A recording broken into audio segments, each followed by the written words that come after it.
0세부터 100세까지 모두 다 책 읽는 바울책 사랑방입니다. 10대에 알았더라면 좋았을 것들 실천편, 꿈을 현실로 이끄는 멘토링, 김태광 지음 문예 춘추사. 10대에 알았더라면 좋았을 것들. 선생님이 어렸을 때 이러한 이야기를 들려주시는 분들이 많았다면 선생님의 인생은 조금 더 변하지 않았을까 생각되네요.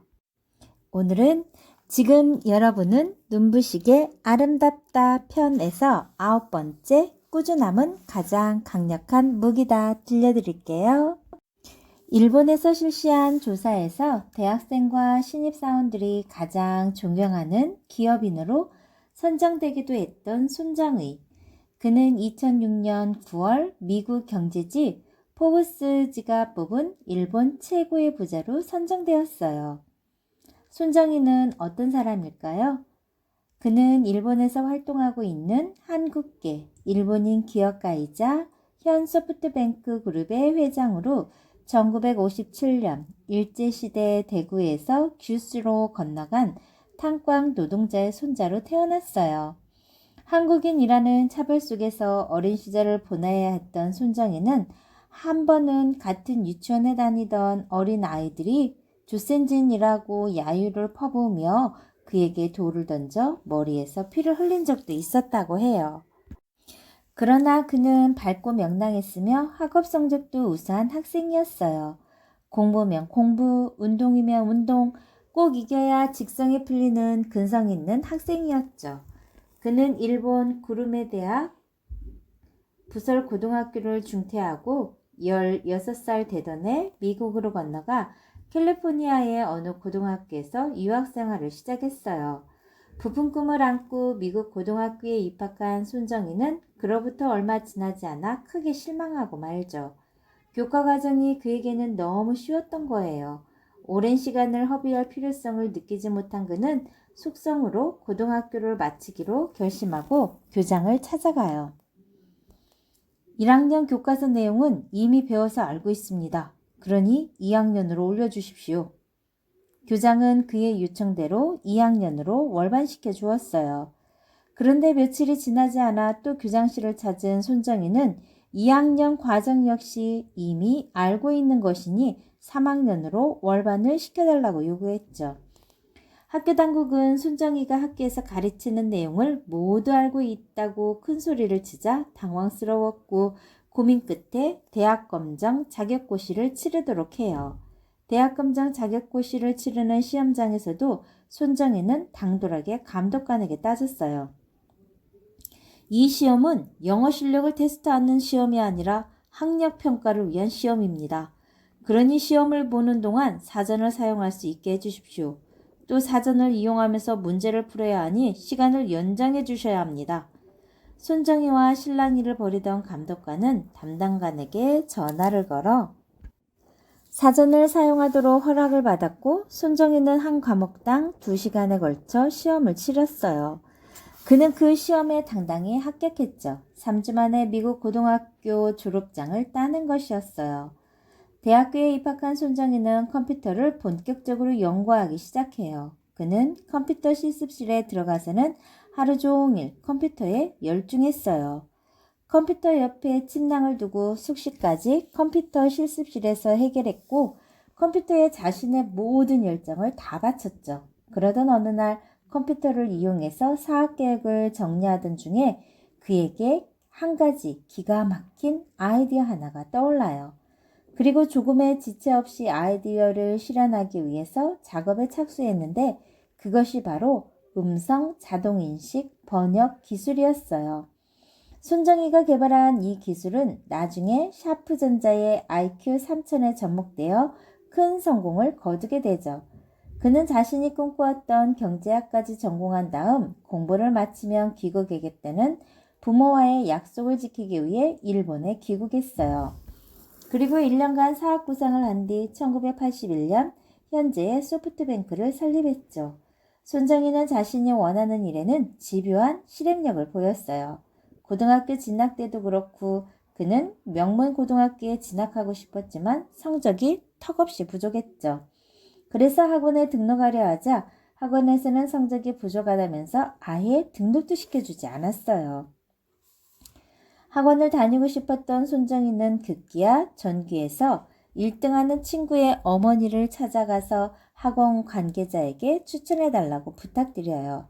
손정희가 집요하게 요청하자 결국 친구 어머니는 직접 학원을 찾아가 손정희가 학원에 등록할 수 있도록 도와주었죠. 학원을 다니게 된 손정희는 결국 자신이 원하던 구름의 대학 부설고등학교에 입학하게 돼요. 손정희는 어린 시절부터 스스로 목표를 정하고 그 목표를 이루기 위해 노력하고 인내하는 사람이었어요. 그는 10대 시절 이미 50년 인생 계획을 세웠죠. 20대에는 사업을 시작하고 30대에는 1천억 엔의 사업 자금을 번다. 40대에는 1조 엔의 규모로 투자를 하고 50대에는 수확을 거둬들이고 60대에는 후계자를 세우겠다. 이렇듯 손정희는 스스로 목표를 세우고 이를 이루는 과정에서 자신의 능력을 꾸준히 발전시켜요. 그리고 남들이 아무리 무모하다고 말려도 자신이 믿는 일에 모험을 거는 대담한 사람이었죠. 무엇인가를 결정하기 전까지는 장시간 심사숙고하는데 대신 무엇인가를 결정하고 나면 뒤돌아보지도 않고 전솔력을 향해 앞으로 나아갔죠. 집요한 실행력이 오늘의 그를 만든 거예요. 열심히 공부했는데 마음먹은 대로 성적이 나오지 않았다고 풀죽어 있는 친구들이 있죠. 실망하고 좌절하며 왜 모든 것이 나를 도와주지 않느냐고 소리치고 싶을 거예요. 그러나 주위 환경을 원망하기 전에 먼저 자신의 내면에게 질문을 던져보아야 해요. 나는 정말 죽을 힘을 다해 공부했는가? 정말 죽을 힘을 다해 노력했는지 돌아보아야 하죠. 5분만 더, 10분만 더 하며 잠의 유혹을 떨쳐냈는지, 다른 날 열심히 했으니 오늘 하루만 친구와 놀지는 않았는지 생각해 보는 거죠. 그러고도 자신 있게 열심히 공부했다고 말할 수 있다면 그때는 공부 방법을 점검해 보아야 할 거예요. 딱 한 번 열심히 공부하고 나서 성적이 오르길 기대하며 이건 안 돼, 이것도 어려워, 다들 내가 열심히 한 것을 알아주지 않아 속상해 라고 불평만 하지는 않았나요? 공부란 자기 자신을 위한 거예요. 공부를 열심히 해서 좋은 성적이 나와 부모님이 기뻐하는 모습을 보고 싶은 것도 하나의 목적이 될 수 있죠. 그러나 자신의 목표를 가지고 그것을 달성해 가면서 얻는 기쁨은 모두의 기쁨이 돼요. 어린 손정희는 스스로 공부하겠다고 다짐했고 50년 인생 계획을 세웠죠. 좋은 고등학교에 들어가는 목표도 미국으로 건너가 공부하겠다는 목표도 그가 직접 세운 거예요. 누가 시켜서 하는 공부였다면 그처럼 집요하게 행동할 수 있었을까요? 만약 여러분이 아침 5시에 일어나야 한다고 가정해봐요. 여러분은 두 가지 경우를 생각해 볼 수 있죠. 하나는 부모님이 일찍 일어나라고 시켜서 하는 거고, 다른 하나는 친구들과의 여행을 위해 새벽 기차를 타는 거예요. 어느 경우에 망설임 없이 활기차게 일어날까요? 물을 것도 없이 친구들과의 여행을 갈 때이겠죠. 나는 5시에 일어나기 싫어. 하지만 부모님 때문에 어쩔 수 없이 일어나야 해. 라고 생각한다면 마지못해 억지로 며칠간은 실행할 수 있을지 몰라요. 하기 싫은 일은 그렇듯 열정을 불러일으키지 못해요. 하지만 하고 싶은 일은 하늘과 땅의 차이만큼이나 다르죠. 난 정말 그렇게 하고 싶어. 난 꼭 해내고야 말겠어. 누가 뭐래도 꼭 해내고야 말겠다는 욕심은 강력한 동기가 됩니다. 그래서 새벽에 일어날 수 있고 저녁 늦게까지 몰입할 수 있게 만들죠. 남이 시켜서 한다면 고통이 될 만한 일들이 오히려 행복감을 가져다 주는 거예요. 따라서 스스로 기쁘게 실행하기 위해서는 먼저 하고 싶은 것, 하고 싶은 일을 찾아야 해요. 즉, 목표가 분명할 때 손정희의 식의 집요한 실행력이 발휘될 수 있어요. 목표가 확실하면 사고방식, 행동 양식이 달라져요. 그리고 사물을 다르게 보고 시간을 다르게 활용하죠. 여러분들은 선택을 해야 해요. 다른 사람들에게 끌려가면서 툴툴거리는 인생을 살 것인가? 아니면 즐거운 마음으로 자기가 정한 목적지를 향해 여행할 것인가를 모든 것은 자신의 선택에 달려있죠. 오늘은 손정희에게 배우는 꾸준함은 가장 강력한 무기이다 편 들려드렸고요. 다음 시간에는 성공 인생에는 롤모델이 있다 편 들려드릴게요. 여러분은 어떤 사람을 롤모델로 살고 싶은지 한번 생각해보는 시간을 가졌으면 좋겠어요.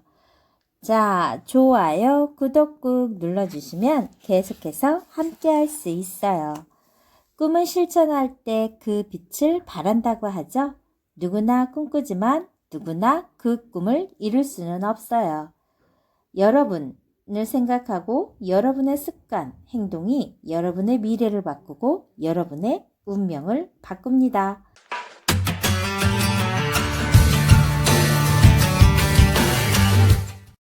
0세부터 100세까지 모두 다 책 읽는 다올책 사랑방입니다.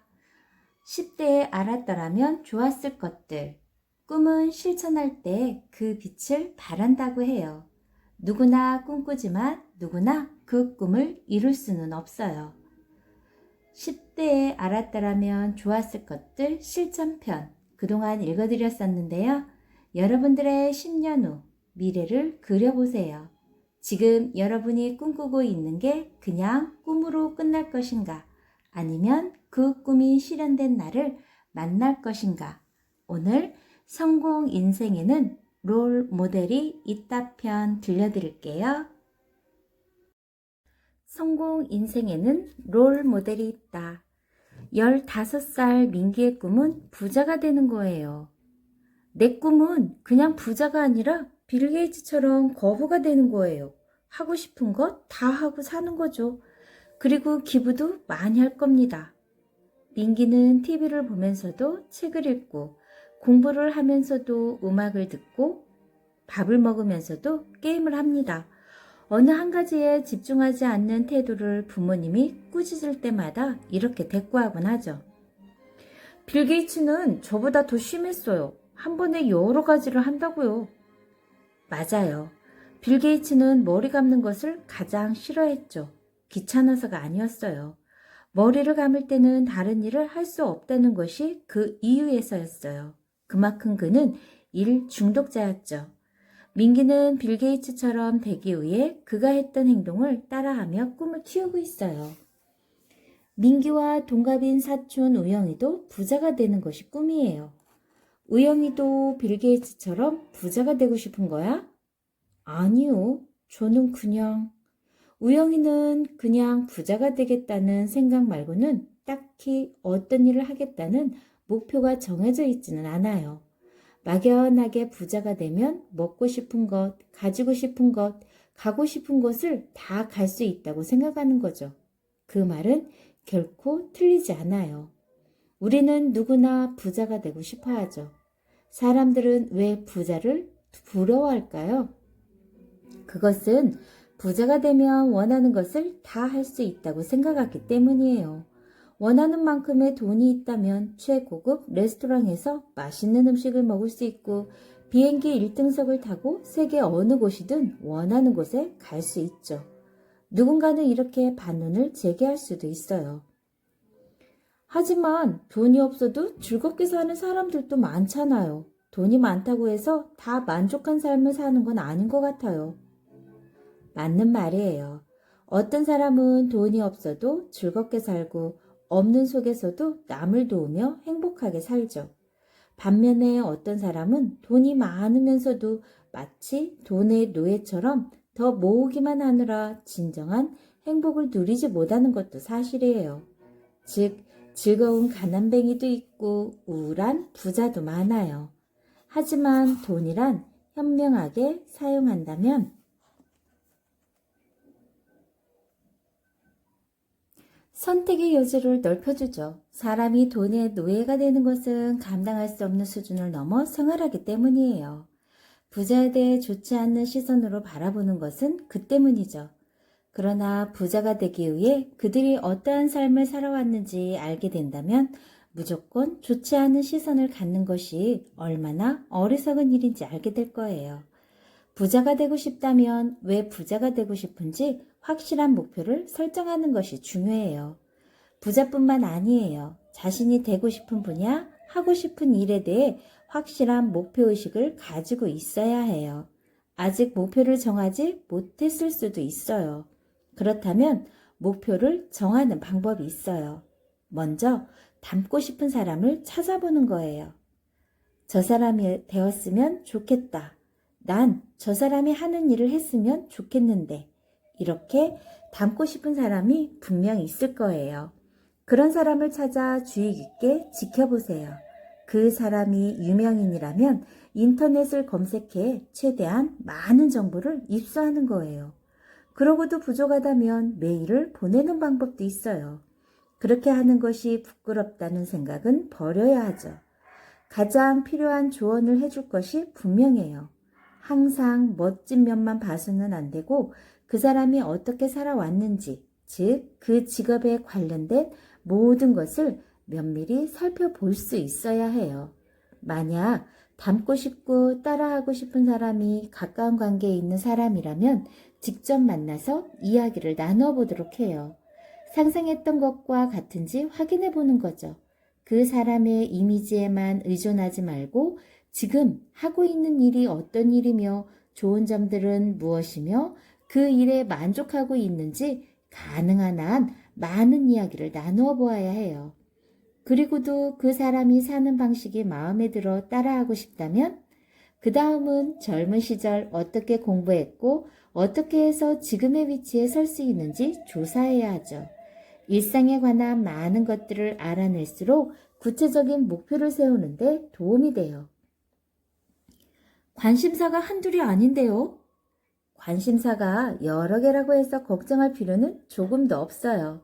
관심사는 여러 개일 수 있죠. 그리고 딱히 어떤 하나가 다른 것보다 더 눈길을 끄는 것이 없는 것도 자연스러운 일이에요. 두루두루 관심과 열정을 가질 수 있어요. 오히려 감사하게 생각해야 하죠. 하나도 관심 갖기 힘든 것을 여러 개 갖고 있으니 정말 행운아라고 생각해야 하죠. 관심사가 여럿일 땐 여러 사람들을 하나의 직업에 연결해 보세요. 그래서 하나의 열정에 집중하는 거죠. 관심사들 사이에 유사점을 찾다 보면 하나로 모아지는 현상이 있어요. 그런데도 하나의 직업과 연결시킬 만큼 두드러지는 것이 없다면 그중 가장 보수가 좋을 것 같은 쪽을 택하도록 하세요. 그리고 나머지는 취미생활로 가져가는 거예요. 혹 관심사가 너무 많아 주변 사람들이 여러분을 괴짜라고 생각해도 위축될 필요는 없어요. 남들이 자신을 다르게 생각하는 것을 오히려 칭찬으로 받아들여야 해요. 성공한 사람들 중 대다수의 사람들이 소위 말하는 괴짜에 속했어요. 그들은 상상력이 뛰어난 창조자들이었으며 강한 의지력의 소유자들이었죠. 그들은 호기심이 많아 보통 사람들이 느끼는 좌절이나 실패에 대한 스트레스에 둔감했어요. 그래서 실패를 빨리 잊고 즉시 도전할 수 있었던 거죠. 괴짜들은 남들처럼 규범에 순응하려고 전전긍긍하지 않았고 오히려 자신들이 옳고 세상 사람들이 잘못됐다는 굳은 신념을 가지고 있었어요. 보통 사람들이 보기에는 말도 안 될 것 같은 계획을 세우고 머릿속은 언제나 아이디어로 가득했죠. 일을 마치 취미생활을 하듯 몰두하는 거였어요. 그들은 실제로 보통 사람들보다 5년에서 10년 더 오래 살고 평균적으로 더 건강하며 행복하고 똑똑한 것으로 나타나 있어요. 그리고 실제로 이런 괴짜들 덕분에 우리는 편안한 생활을 하고 있는 거죠. 괴짜들이 만들어낸 문명의 혜택을 누리면서 말이에요. 그러므로 다양한 관심사, 괴짜다운 열정을 추구하는 것은 문제가 되지 않아요. 오히려 다른 사람은 꿈도 꾸지 못하는 열정을 가지고 있음을 기뻐해야 해요. 인생의 보너스로 생각하고 자축할 일이죠. 그 열정은 여러분이 상상하는 것 이상으로 먼 훗날 성취감을 맛보게 해줄 수 있는 잠재력이 될 거예요. 인생에서 닮고 싶은 사람, 즉 멘토를 따라하는 것은 하나의 이정표를 찾은 것과 마찬가지입니다. 한참 걷다 보면 어느새 자신만의 의지와 투지도 생겨나고 그 과정에서 진짜 자기가 원하는 일을 찾기도 하죠. 여러분 가운데 다른 사람들처럼 특별한 열정이 없거나 관심사는 많은데 특별히 두드러지는 분야가 드러나지 않는 사람이 있다면 걱정할 필요 없어요. 그것은 지극히 당연스럽고 자연스러운 일이니까요. 시간이 흐르면 자신도 모르게 매료될 만한 한 가지가 나타날 거예요. 지금 이 순간에 집중하고 총력을 기울이면 당연히 기대하는 날을 맞이할 수 있어요. 우리가 어떤 사람이 되는가는 지금을 어떻게 보냈느냐에 달려있죠. 성공과 실패 역시 지금을 어떻게 보내느냐에 따라 갈림길이 결정돼요. 선생님은 항상 여러분을 응원합니다. 좋아요, 구독 꾹 눌러주시면 계속해서 함께할 수 있어요. 감사합니다.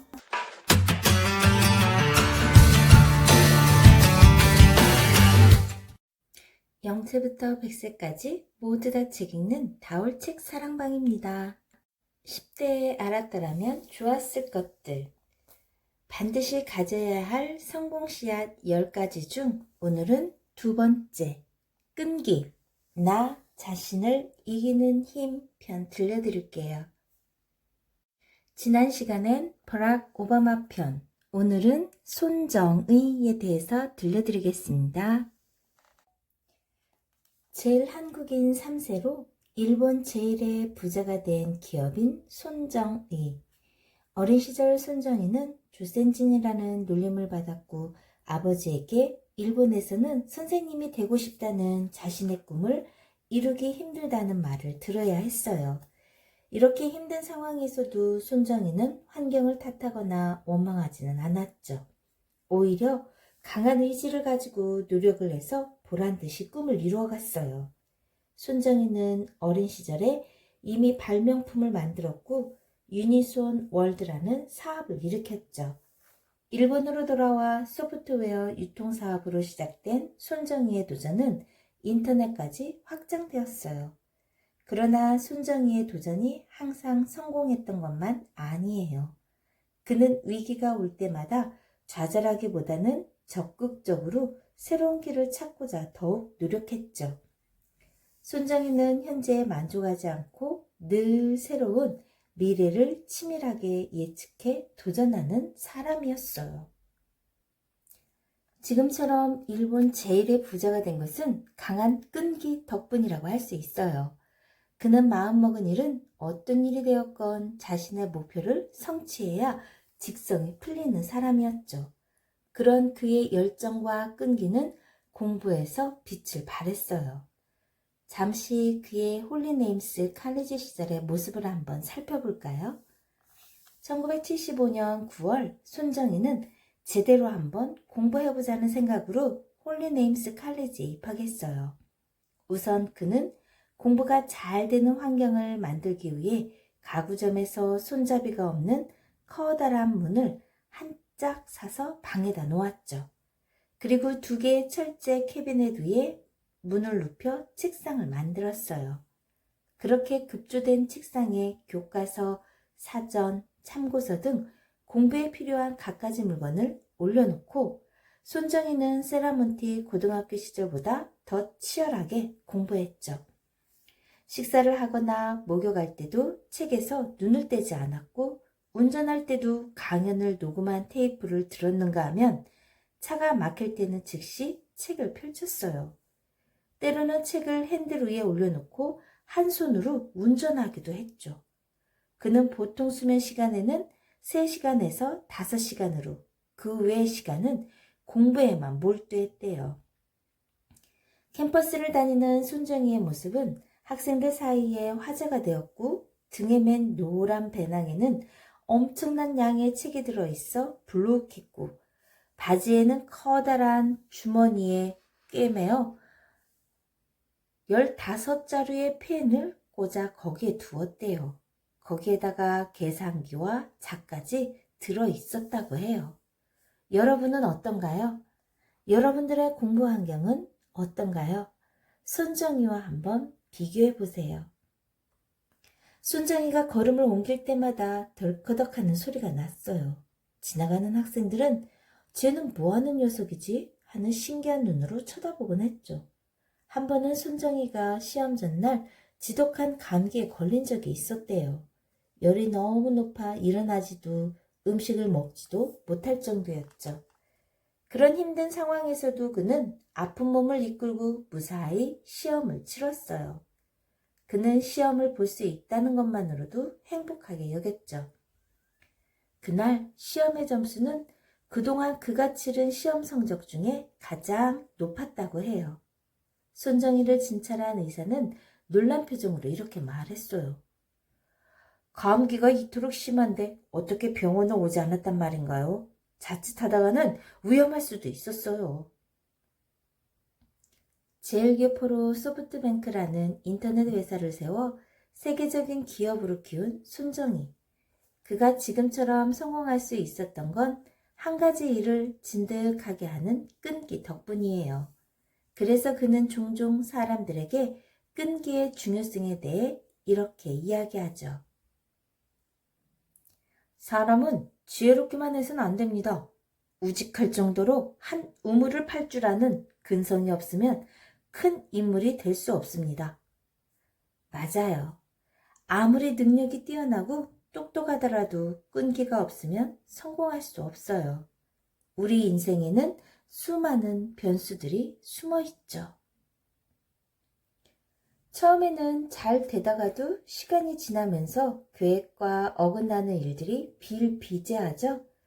이때 끈기가 없는 사람은 그대로 무너지고 말아요. 하지만 강한 끈기로 무장한 사람은 당장은 잘 되지 않더라도 묵묵히 최선을 다하죠. 그리고 자신의 뜻을 이루고 말아요. 마치 강철왕 앤드류 카네기처럼. 미국에 앤드류 카네기라는 사람이 있었어요. 그는 카네기 철강의 창업자로 자신의 이름보다 철강왕으로 더 잘 알려져 있죠. 카네기는 가난한 스코틀랜드 이민자 출신으로 미국에서 막대한 부를 일궈낸 사람이에요. 그는 재산을 자기를 위해 쓰기보다 어려운 사람을 돕는 일에 앞장선 자선 사업가이기도 하죠. 어린 시절 그는 가난한 탓에 정규 교육을 받지 못했어요. 그래서 어려서부터 방직공장 공원, 전신기사, 전보 배달원, 기관사 조수 등 여러 직업을 전전해야 했죠. 18살 때 펜실베니아의 철도회사에 입사해 12년 동안 근무하면서 운송회사, 석유회사, 철도기기 제조회사 등에 투자해 많은 돈을 벌었어요. 그리고 마침내 카네기는 세계 최대의 철강회사인 카네기 철강회사를 설립했죠. 카네기는 자신이 벌어들인 돈 가운데 총 3억 3,200만 달러를 기부했어요. 그리고 1919년 84세 일기로 세상을 떠날 때까지 카네기 주식회사에 남아있는 자신의 자선 신탁재산 전부를 사회로 환원시킨 사람이에요. 사람들은 그의 성공을 보며 특별한 능력이 있었기 때문이라고 생각하죠. 하지만 그는 보통 사람들과 다를 바 없는 아주 평범한 사람이었어요. 그렇다면 앤드류 카네기가 그토록 크게 성공할 수 있었던 핵심 요인은 무엇이었을까요?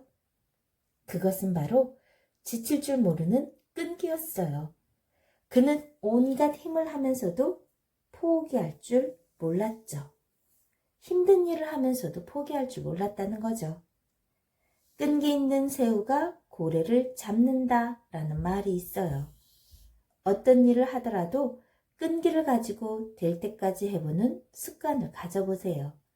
끈기는 처음 불가능해 보였던 일도 가능으로 만드는 힘을 가지고 있답니다. 여러분, 공부할 때 끈기를 가지고 최선을 다해보세요. 그리고 자신에게 주어진 일을 건성으로 하지 말고 사력을 다해보세요. 분명 그런 모습들은 훗날 성공의 기반이 되어줄 것입니다. 다음 시간에는 열정, 내 안에 잠든 거인을 깨우는 에너지 편 들려드리겠습니다. 꿈은 실천할 때 그 빛을 발한다고 하죠. 누구나 꿈꾸지만 누구나 그 꿈을 이룰 수는 없어요. 하지만 여러분이 어떻게 하느냐에 따라서 그 꿈을 이룰 수 있습니다. 코로나19로 인해 힘들 여러분들 오늘도 화이팅 응원합니다. 좋아요, 구독 꾹 눌러주시면 계속해서 함께 할 수 있어요. 감사합니다.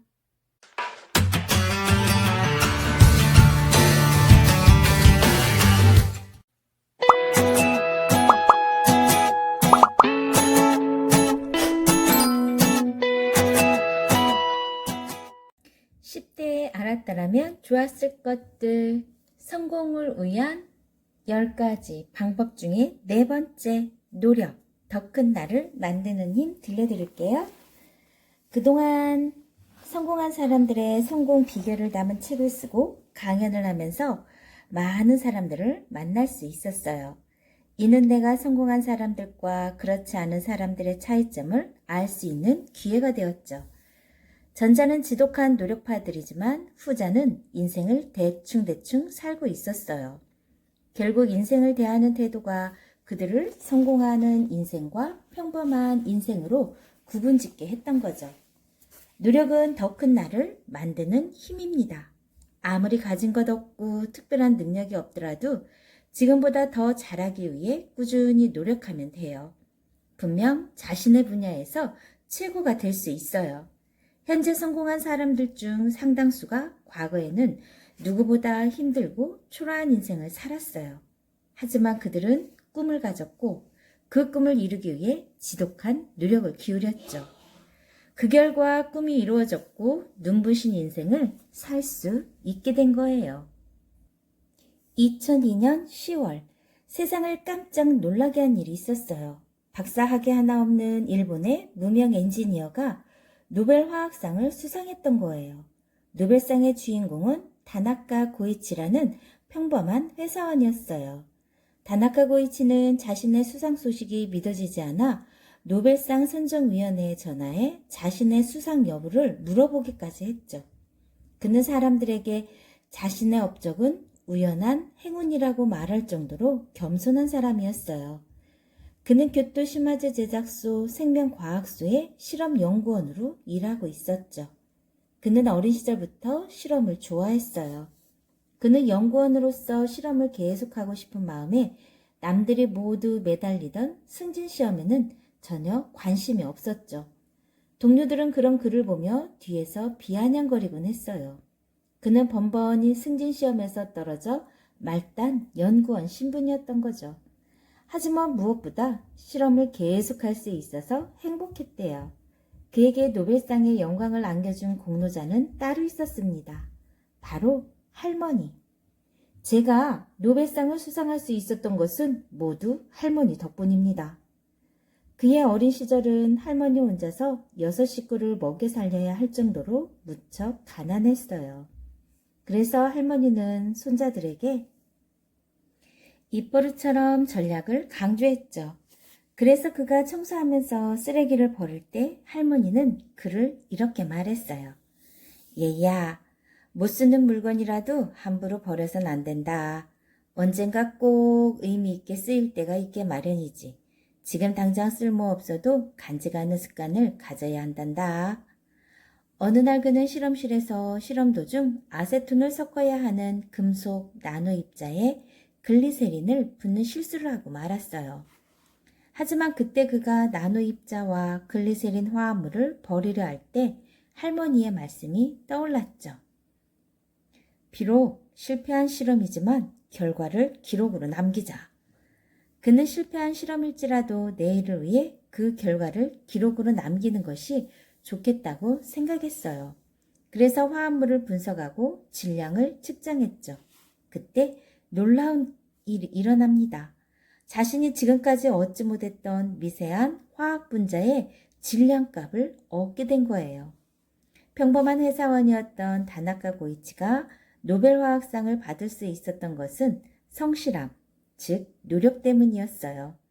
만일 그가 노력하지 않았다면 그런 기쁨을 누릴 수 없었을 거죠. 이처럼 노력하는 사람에게는 반드시 그에 비례하는 보상이 따르게 됩니다. 영국이 낳은 가장 뛰어난 미생물학자로 손꼽히는 알렉산더 플레밍. 그는 페니실린을 발견한 미생물학자이기도 하죠. 그 역시 열악한 실험 환경 속에서도 페니실린을 발견하기 위한 노력을 멈추지 않았어요. 그 결과 그는 곰팡이에서 발견한 페니실린으로 수많은 사람들의 목숨을 구할 수 있었죠. 그가 발견한 페니실린은 사람들에게 기적의 약으로 잘 알려져 있어요.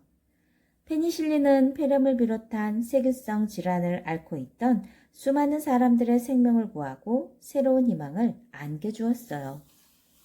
그러나 페니실린을 발견한 플레밍의 연구실은 매우 열악했죠. 오래전에 창문의 유리창은 깨져 바깥에서 먼지가 들어왔고 종종 그는 먼지 때문에 재채기를 하곤 했어요. 그러나 이런 힘든 환경에서도 그는 곰팡이에 대한 연구를 조금도 게을리하지 않았죠. 어느 날 그는 깨진 창문을 통해 날아온 곰팡이의 포자를 현미경으로 관찰하고 있었어요. 그때 그는 중요한 사실을 발견합니다. 아니, 이럴 수가. 해답은 바로 곰팡이였어. 곰팡이에 페니실린의 원료가 숨어 있었던 거예요. 그는 이 연구를 토대로 페니실린을 만들기 위해 밤낮 없이 노력했죠. 그리고 마침내 그는 수많은 사람들의 목숨을 구하는 페니실린을 사용할 수 있는 약으로 개발할 수 있었어요. 몇 년이 흐른 어느 날 친구가 플레밍의 연구실을 발명하게 됩니다.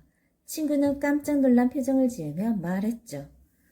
자네 정말 대단해. 이렇게 초라한 연구실에서 페니실린을 발견하다니. 친구는 이어서 말했어요. 하지만 안타까운 마음을 지울 수 없다네. 만일 자네에게 이보다 더 뛰어난 환경이 주어졌더라면 더 위대한 업적을 이루었을 텐데. 그러자 플레밍은 웃으며 말했어요. 아니야, 절대 그렇지 않아. 이 초라한 연구실이 페니실린을 발견하게 해주었다네. 창틈으로 날아온 먼지가 바로 페니실린의 원료가 되었다네. 중요한 것은 좋은 환경이 아니라 포기하지 않고 노력하는 자세일세. 세상에 노력해서 안 되는 일은 없어요. 처음부터 안 된다고 믿고 노력하지 않기 때문에 안 되는 거예요. 에디슨이 전구를 발명하고 벨이 전화기를 발명할 수 있었던 것은 운이 좋아서도 뛰어난 능력 때문도 아니었어요. 숱한 시행착오를 겪으면서 노력하는 자세를 잃지 않았기 때문이죠. 인생에서 가장 중요한 시기를 살고 있는 여러분은 누구보다 노력하는 자세를 가져야 합니다. 지금 여러분이 가지는 노력 여하에 따라 미래가 달라지기 때문이죠. 비록 지금 고통스럽고 힘들더라도 장밋빛 미래를 위해 좀 더 노력해 보세요. 분명 지금 쏟는 땀과 노력에 비해 몇백 배의 보상이 돌아올 테니까요. 여러분을 항상 응원합니다. 오늘도 힘찬 하루 되세요. 좋아요, 구독 꾹 눌러주시면 계속해서 함께 할 수 있어요. 다음 시간에는 습관, 인생을 바꾸는 힘 들려드리겠습니다. 습관, 인생을 바꾸는 힘. 모든 사람은 신으로부터 공평하게 성공의 씨앗을 부여받았어요. 그런데 어떤 이는 성공하고 또 어떤 이는 힘든 인생을 살죠. 무엇이 사람들을 두 분류로 나뉘게 한 것일까요? 많은 이유 가운데 습관을 꼽을 수 있어요. 성공한 사람들은 성공하는 습관을 가지고 있어요. 따라서 시간이 지날수록 더욱더 성공을 성취하게 되죠. 습관이 자신을 돕기 때문이에요. 그러나 실패한 사람들은 실패하는 습관을 가지고 있어요. 그들은 자신이 가진 습관 때문에 일이 꼬이고 실패하게 됩니다. 잘할 수 있는 일마저 나쁜 습관 때문에 망치게 되는 거죠. 세상에 성공을 이루는 방법은 수없이 많아요. 하지만 성공한 사람들을 만나보면 그들이 비교적 간단한 방법으로 성공했다는 걸 알 수 있죠. 무엇보다 그들에게는 좋은 습관, 즉 성공하는 습관이 몸에 배어 있어요. 꿈을 향해 도전하는 습관, 실천으로 꿈을 향해 나아가는 습관, 잠자는 아이디어를 깨우는 습관, 천재를 이기는 끈기를 가지는 습관, 실패를 인생 참고서로 생각하는 습관, 배려로 사람들의 마음을 얻는 습관. 이런 습관들은 사람들과 원만한 관계를 형성하는 데 도움이 되었고, 실패를 통해 깨달음을 얻을 수 있었죠. 또한 절망하고 좌절할 때 새로운 기회의 문이 열리게 했어요.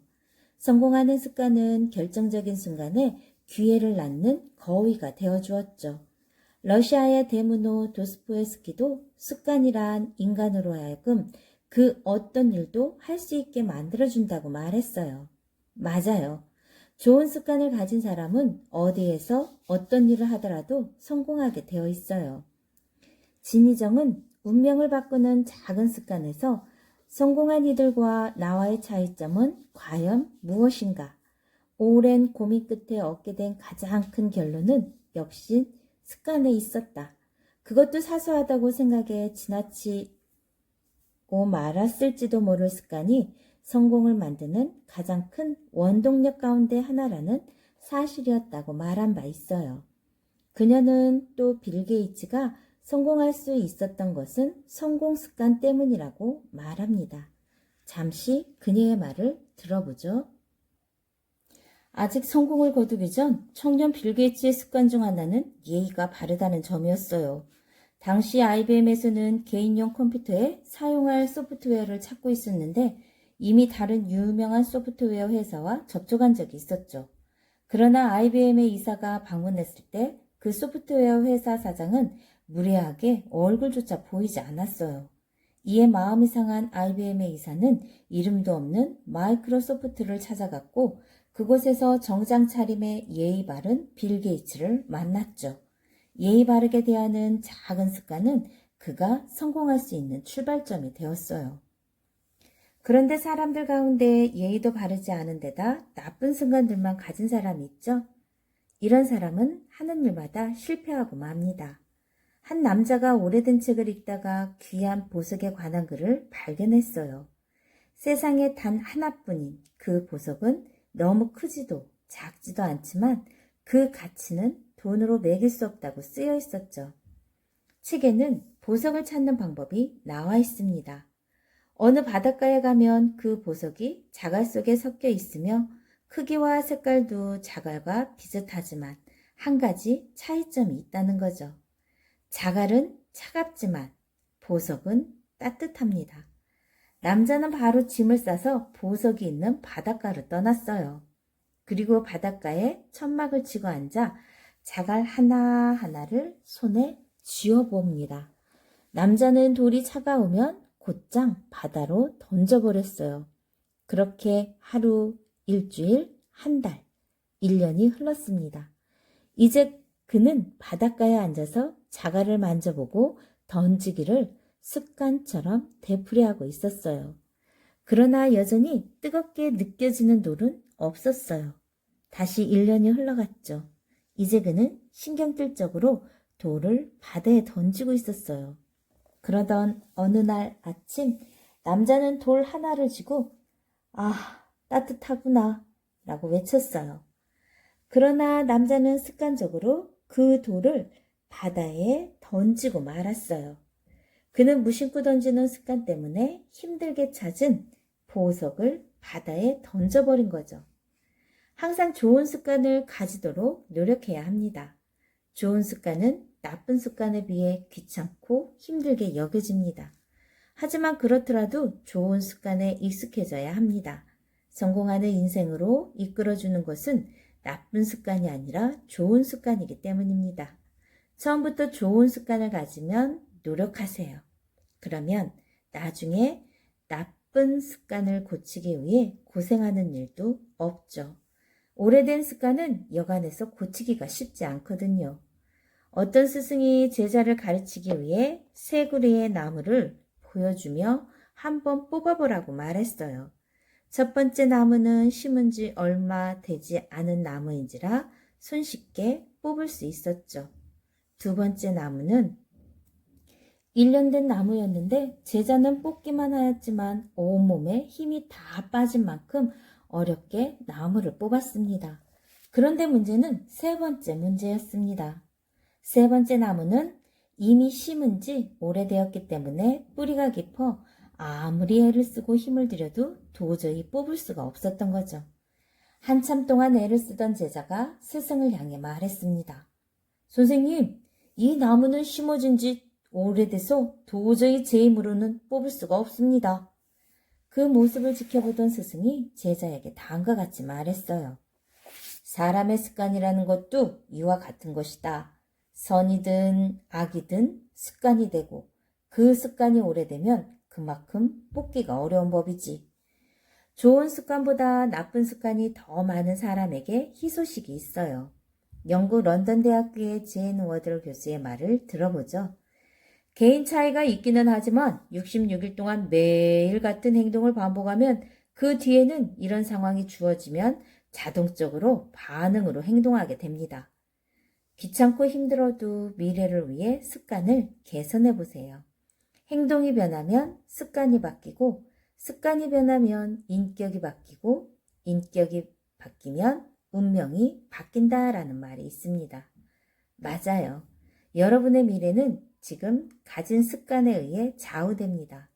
공부도 중요하지만 좋은 습관, 성공하는 습관을 가지는 것도 중요하다는 걸 기억하길 바래요. 다음 시간엔 6번째 도전, 한계를 뛰어넘어 목표를 달성하는 힘 들려드릴게요. 감사합니다.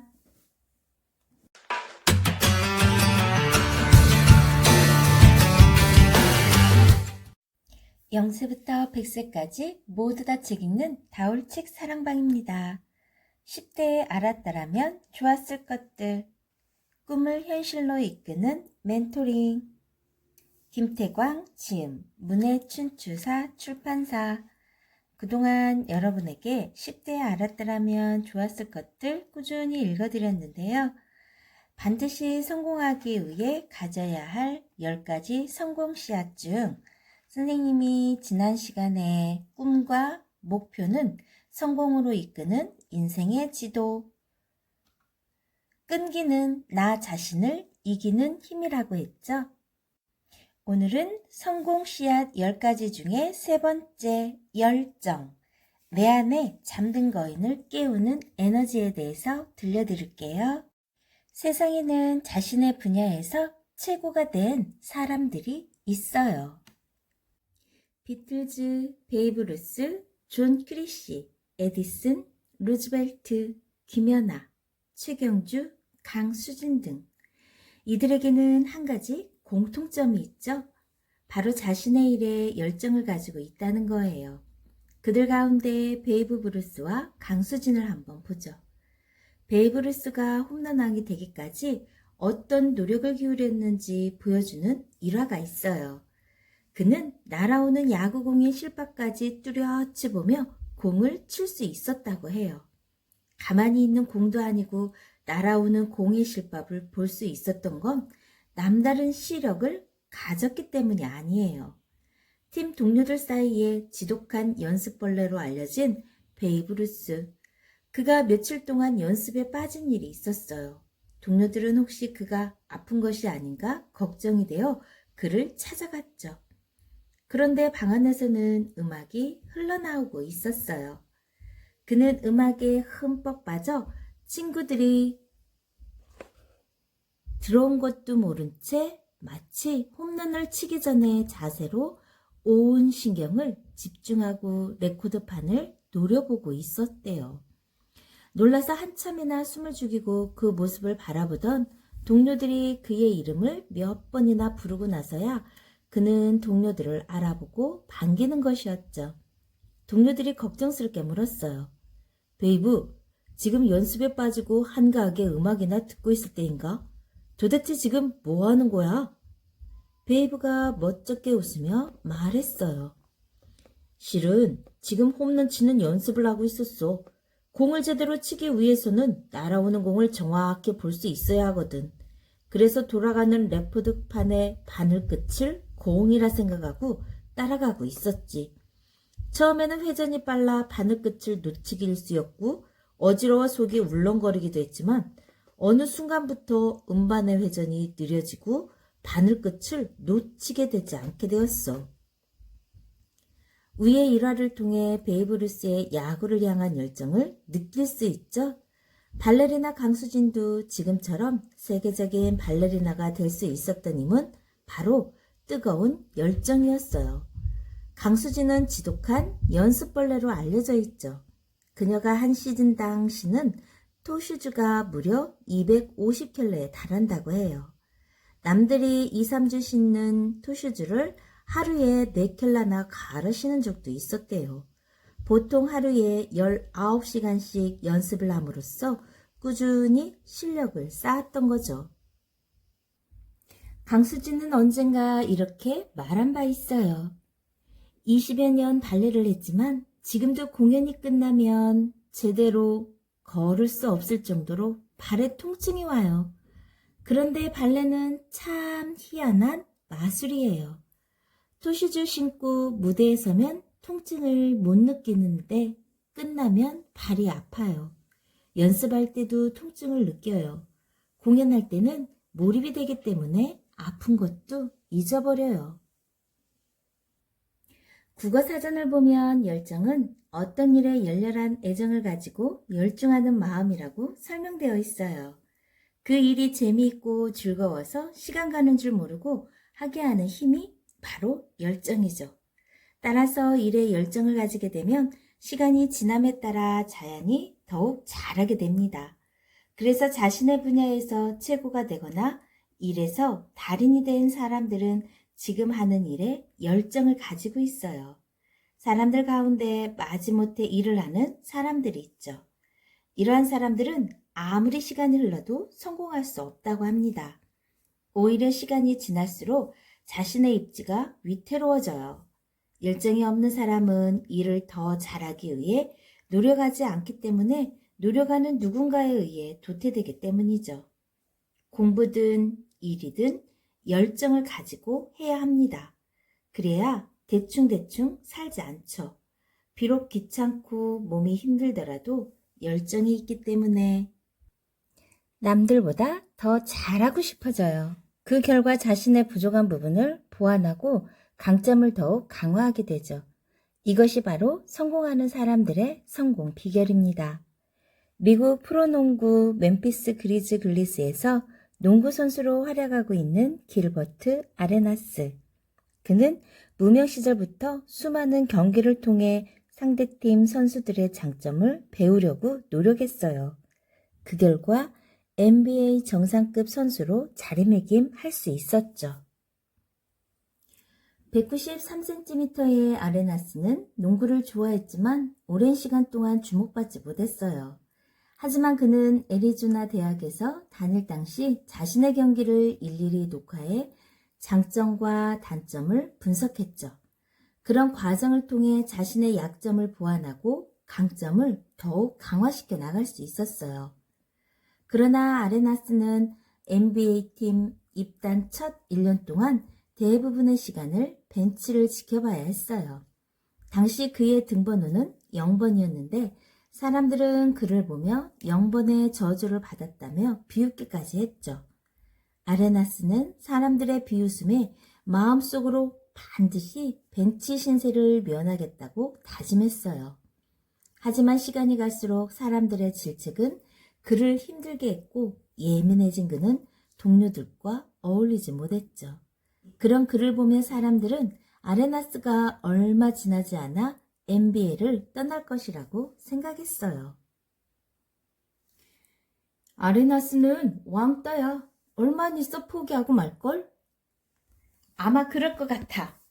1년 동안 벤치만 지키고 있는데 농구할 맛이 나겠어.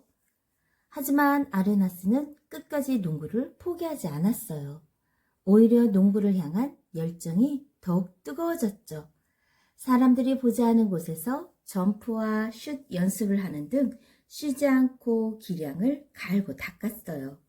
그리고 벤치에도 멍하니 앉아있기보다는 동료와 상대 선수들의 특징을 유심히 관찰했죠. 특히 상대 선수들의 장점은 머릿속에 각인시켰어요. 그렇지, 저 동작에서는 저런 포즈를 취해야 하는구나. 아레나스는 비록 직접 코트에서 뛰진 못했지만 이런 끊임없는 노력으로 점차 실력이 나아지고 있었어요. 그런데 언젠가부터 그가 속한 팀의 성적이 나빠지기 시작했어요. 그동안 주목받지 못한 그는 다음 시즌부터 코트에서 맹활약을 하기 시작하죠. 출장 시간도 경기당 35분에 달했는가 하면 82경기에 모두 출전해 경기당 평균 18.3득점을 올렸어요. 그 결과 아레나스는 NBA 기량 발전상 MIP의 주인공이 되는 기쁨도 누렸죠. 벤치를 지키는 신세였을 때 쉬지 않고 기량을 갈고 닦은 것이 빛을 발했던 겁니다. 이듬해 아레나스는 한 경기에서 혼자 30득점을 하며 농구 코트를 자신의 동무대로 만들었어요. 그렇게 그는 2시즌 만에 NBA 정상급 선수로서 입지를 굳힐 수 있었던 거죠. 공부건 일이건 열정을 가지고 하면 다 잘하게 되어 있어요. 반에서 1등, 2등을 하는 우등생의 공부하는 모습을 유심히 지켜보면 알 수 있죠. 공부에 얼마나 뜨거운 열정을 가지고 있는지를. 직장에서도 마찬가지입니다. 동료들보다 업무 능력이 탁월해 상사로부터 인정받는 사람 역시 일에 남다른 열정을 가지고 있어요. 그러니 어떻게 하면 일을 더 잘할 수 있을까? 어떻게 하면 좀 더 빨리 일을 마무리할 수는 없을까? 하고 고민하게 되죠. 이런 남다른 열정이 남다른 결과로 이어지게 되는 겁니다.